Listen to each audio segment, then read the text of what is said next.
الحمد لله الذي خلق السماوات والأرض والإنسان والجان وأنطق لسان الإنسان نور قلوب أهل التوحيد والإيمان بأنوار الإسلام والإيقان. Barcha maqtov dandonlar yer ham ko'klarni, kishilarni ham jinnlarni yo'qdan bor qilishi Alloh taolaga tegishli. Alloh taola kishining tilini siylashi ne'matini berdi. Ham Allohning bir iqomishilarning, ham iymon ahllarining yuraklarini islom hamdaqli inonu bilan nurlantirdi. Musulmon Alloh degan ishlardan tiyilib qila, ona bo'ysuna, onun buyruqlarini o'tib oladi. Haromlardan tiyilib qila, halalga qaytib bo'ladi.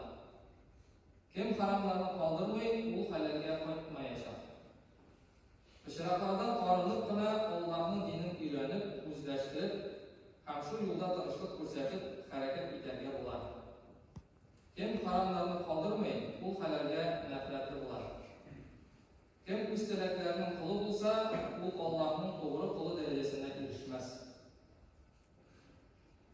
Alloh taolo Qur'onda aytadi: "A'udzu billahi minash shaytonir rojim.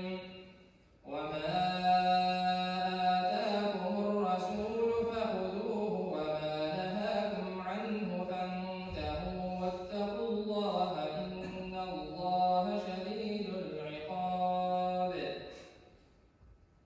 Peygamber sallallohu alayhi vasallam sizni narsadan qilsa qilinglar. Ham narsani sizga keltirsa qabul etib olinglar. Ham Allohdan qo'rqinglar. Tahqiq Alloh qattiq g'azab bilan o'ch olishidir. Bu oyatda Alloh taolo payg'ambarimizga bo'ysunishga amr etdi. Onları g'azab bilan qo'rqitdi. Allohning qaybir buyruqlarini o'tamovchi, qaybir qiyuvlarına bo'ysunmovchi kishini bo'ysunmovchi yoki shariatga qarshi keluvchi deb atab bo'ladi. Shunga ko'ra har musulmon payg'ambar alayhissalomga o'xshashga tirishga tegish. Alloh taolo Qur'onda aytdi: "Laqad kana lakum fi rasulillahi uswatun hasanatun liman kana yarjulloha wal yawmal akhir wa zakaralloha katira." Hechshiksiz Alloh rasulida sizga erga tegishli bo'lgan ko'rkam xuluq ham yaxshi sifatlar bor. Allohdan ajr savobni ham oxiratda jannatni umid etgan holda Allohni ko'p zikr etuvchi mu'minlar uchun. Bu ikki oyatdan anlaşılgancha Rabbimiz Alloh taolo umumiy ravishda qalbimizga payg'ambar sizni narsadan qilsa qilinglar, ham narsani sizga keltirsa qabul etingiz deb buyurdi. Ham qiyomat kunida yaxshi natijani umid etuvchilar uchun o'zining suyukli qilib birdan bir o'rnak etib soylab qo'ydi. Ona iyaru onun gibi bulurga turuşu Allah bilan oramni tuzuk bulug'una yetiradi endi. Kim Muhammad sallallohu alayhi vasallamning sunnatlarini ustun qori, demak, onun dini buyuk tugan. Allah bilan orani kun sayin yaratib turishga kerak. Har farz ibodatda farz qilishlari bo'lgan gibi sunnatlari da bor. Shunga da farz vojiblarni tugal boshqarish uchun sünnetlerini de tugal boshqarib tegishli. Aqlli, yuragida iymoni balqib turgan kishining ey yaratgan qulim jannatga kir deb ishlasi keladi. Bu sunmagan, tuzalmagan qul uchun jahannam hazırlangan. Laqad kana lakum fi rasulillahi uswatun hasanah. Peygamberning yashav ravishida sizning uchun ko'rkam o'rnak.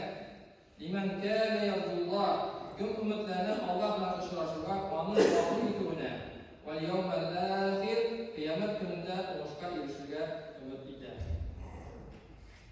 Va zakaralloha katira, ham Allohni doimiy isga olib zikr qiladi. Payg'ambarimiz sallallohu alayhi vasallamning sunnatini bik zo'r kuch solingan. Her namazda at-tahiyyat qilganda Әшһәду ан ла илаһа дип әйткәндә ишара бармакны күтәрәбез. Иллаллах дип әйткәндә төшерәбез. Бер караганда бу бармакны күтәрү һәм төшерү генә. Әмма бу хәл шайтанга бик зур авырлык китерә дип әйтелә хадисләрдә. Мәккә мөшрикләре Пәйгамбәребездән муҗиза сорадылар. Ягъни Пәйгамбәребезнең Аллаһның илчесе икәнлегенә дәлил сорадылар. Алар бу кешенең булдырып булмаслыгын өмет итеп, мыскыллап, айның ярылуын сорадылар. Аллаһ Тәгалә Пәйгамбәрнең дуасын кабул итте. Ул шушы ишара бармагы белән айга күрсәтте һәм ай ярылды. Бу вакыйгадан соң акыллы булганнар гына иман китерделәр. Peygamberimizin sünnetine iyeri ol ecderlerinin derecelerini arttırar. Men temesseke bi sünneti inde fesadi ümmeti felehu ecru mi'ati şehid. Kim benim ümmetimden bozukluğa kirip batkan vakitte, yani sünnetimden öterge tilemi kaldıra yeki avuzuna duran vakitte, özünde güç tapıp, özün kurban itip, çok güç bulup sünnetime iyeri, anı turguza ama 100 şehidinin ecri bulur. 100 şahidinin ecri olur. Gündəlik durmuşda hər birimiz aşıyız həm bədəlikə vararız.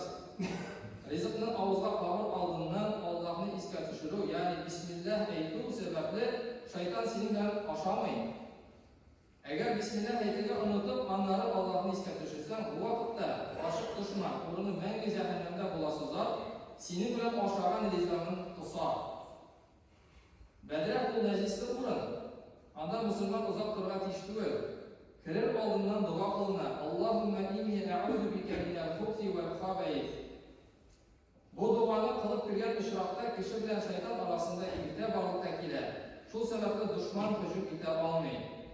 Şulay andı neciz bulan olunlarga kirgende su ayak bilen kireler, eşitkanda un ayak bilen çıkarlar. Ayak giyimin, üst giyimlerini giygende de un yaktan başlarlar. Asalganda birinci itip sol yaktan sola başlaylar. Gündəlik durmuşda hər vaxt təğərətli bulup yürü. Qayıtqanda, gitgəndə, barğanda, yekiti oturğanda Allah'ın sözlərini qabatlav. Allah'ını iskə düşürü, şeytan vasvəsələrinə, anın yərdəmşilərinin tuturtularına yerməskə səbəb olar. Yuxulağında da biz üzümüzgə xoca tübülbik. Şulay bulğaçıqlarga aytqanı təxələt olur. Ayatul Kürsi, Kafirun, İxlas, Fələq, Nas surələrini oxub yatı. Selamet giriş uyanmamızga sebep olan. Peygamberimizin sünnetlerini ödev, imanlarımızın kuvvetli bulduğuna sebep. Muhammed sallallahu aleyhi ve sellem'ine bütün kişiye kararında nıqraq yaratmışa, yarata başlamışa, Allah'ın yaratkan kulu bulup bulmayın. Allah Teala başımızga da anın izgelikli kullarından bulup, ömür boyu şükür itip, boş sözlerden yirak bulup, hayırlı ameller kılıp düzelip,